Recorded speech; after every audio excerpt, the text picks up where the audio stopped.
Hi guys! Magandang gabi. Welcome back po dito sa Gandara SRU channel for Showbiz Update. Andito na naman nga po akong muli, nagbabalik. Ang nagmamaganda na yung kachismosang Kim Pao, wala na pong iba, si Gandara, upang magatid sa inyo ng latest update and fresh happenings patungkol kay Kim Chiu and Paolo Avellino. And para nga po sa gabing ito, ang tatalakayin natin at pag-uusapan ay may kinalaman nga guys kay Paolo Avellino na nagkasakit si Pau and about mga updates natin, update tungkol sa Kimpaw.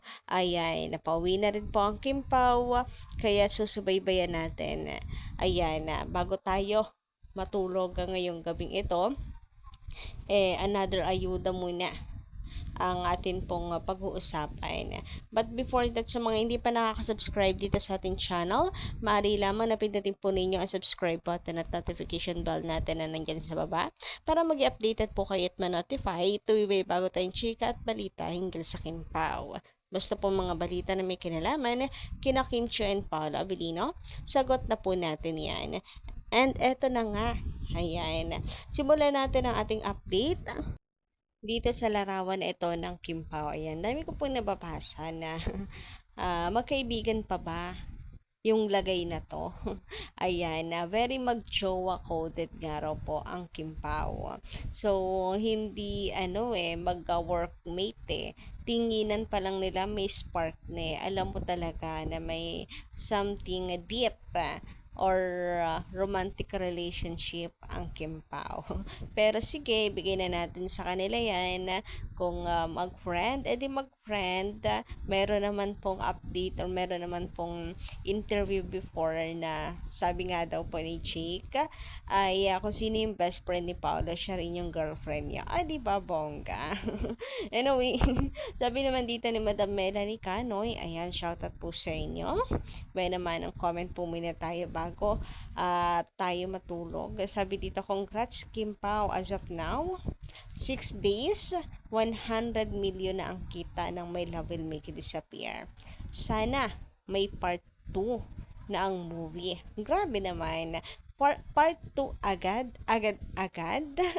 Grabe naman yung pagkaano na yan. Pagkabitin sa pelikula. Kami dito sa Hong Kong, grabe ang saya. Nadala ng Kim Pao. God bless Kim Pao family and Kim Paulandia. Hindi tayo nagkamali ng sinusuportahan na love team kasi kamahal sila. Oh, totoo yan. Alam niyo, gusto kong sinabi niyan to. Hindi talaga nagkamali ng sinuportahan dahil kamahal-mahal ang dalawa. From their personality, looks and pagiging humble ng dalawang ito. Grabe, kahit super sikat na wala pong kayabang or kahambugan sa katawan, ganyan dapat.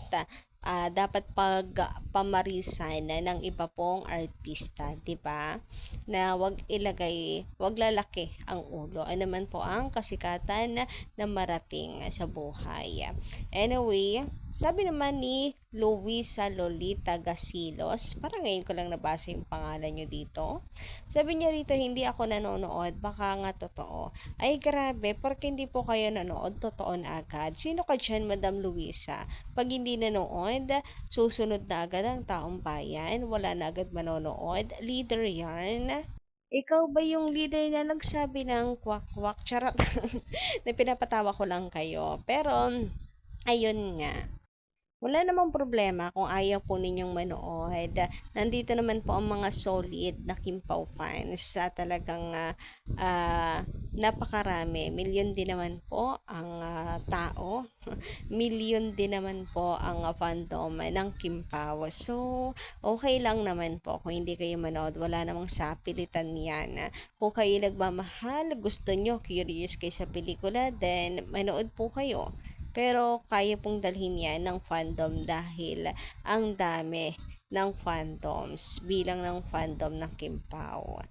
Okay, good vibes lang tayo dito. Ika nga ni Kim Chu.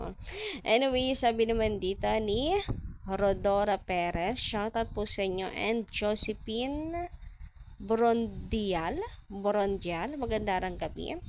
Gandara, napanood ko na dito sa California ang movie, napakaganda at magaling talaga sila Kim at Paolo.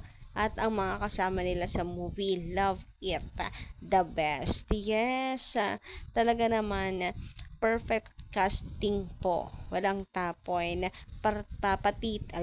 pati po sa mga artista, sa mga cast. Ang ganda talaga ng pelikula. Guys, sa mga hindi pa nakakapanood ako, ayoko mag-spoil para mas ma-excite pa kayo. Pero masasabi lang namin, halo-halong emosyon ang inyong mararamdaman. Kikiligin, iiyak, matatawa, lahat na talaga. Pero higit sa lahat, ang pinaka-proud ako sa movie na to ay ang dami pong lesson nating maiuuwi, mababaon mula po sa pelikulang ito. Yes po, yun talaga. Pangmasa talaga guys. Ang dami pong mga matututunan sa movie na to. Samantala, sabi naman dito ni Josephine, ganyan talaga ang buhay, Miss Gandara. Merong masaya, pero yung iba hindi. Siyempre, mananaig ang kabutihan kaysa kasamaan. Let's be happy. Yung iba nanood para lang pintasan. Hindi totoong kimpaw yan. Fake sila. Well, thank you so much pa rin sa panonood, di ba? Ayan, stay positive. Magpasalamat pa rin. Kasama sila sa kinita ng kimpaw. Yung tipong sa halip na sa halip na ma-down nila ang Kimpaw ay hindi. Nakaka-boost pa sa pelikula ng Kimpaw. Nakakadagdag. So, thank you so much. Sabi nga, 'di ba? The more basher, more money. Parang ganun. More blessing ata. Pero wala naman silang magagawa para hilahin pababa ang Kimpaw. Dahil napakabuting tao ng Kimpaw na nilang dalawa, nila Kim and Paolo, and hindi hahayaan ng nasa itaas na i-down sila. Ayan. So, habang dinadown sila, itinataas naman sila ng nasa taas, 'di ba? Ni Lord. Naniniwala ako dun na mas pinagpapala yung taong wala namang ginagawang masama pero pilit na tinatapakan. So, ayan, pag-usapan naman natin si Paolo Avellino. Noong nakaraan, abay halata po na masama ang pakiramdam ni Pao. Yes po, sa boses kasi niya, halata talaga na may sakit si Paolo.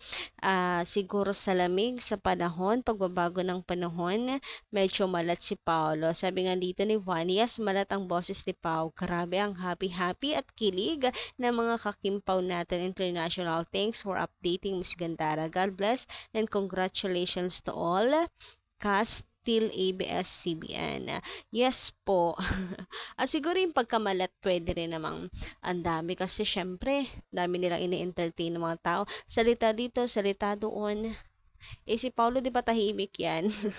Hindi ata sanay sa hindi sanay ata na daming kausap buong araw, daming araw na ganyan, daming ini-entertain kaya napagod yung boses ni Paolo. Pero pwede rin dahil sa klima nanibago. Kasi alam ko si Paolo kaya lagi yung nakamask dahil din dun Kahit walang pandemic, yan si Pao nakamask always yan.